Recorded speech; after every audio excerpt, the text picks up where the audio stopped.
This is the sixth test with the Pincoder, and this is going to test if any of the switches are closed. And you can see here dip switch settings 4, 5, and 7 are in the up position. I've added the driver board.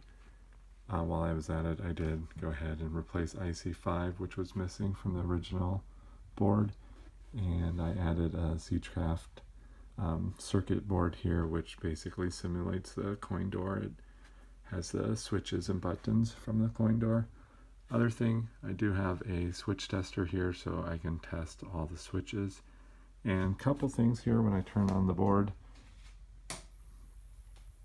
You're going to see switch 24 is closed along with 82, and then the number 2 shows that there's 2 switches closed. And the more switches you have, the more they would show up on the display. Since I only have player 1, I could get 3 displays here. And so switch 82 is the auto advance. This should be down, and if I move this switch, it's going to take that switch away.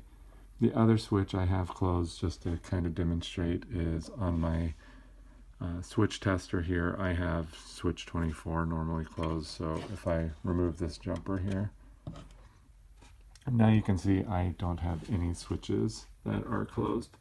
And I can cycle through this and make sure all my switches are working. So 1, 2, 3, 4, 5, 6, 7, 8. That's all the rows, and I can go the other way and just test all the columns. So 1, 9, 17, 25, 33, 41, 49, and 57. So all my rows and columns are working on the board, which is good. Other thing I can do is if I want to test the dip switches, I can turn one of these on. In order to test it, I need to hold down the Command Enter button.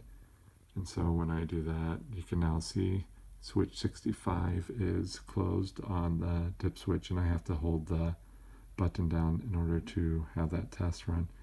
So it looks like everything's good here on the switches, so I'm going to move on to test number 7.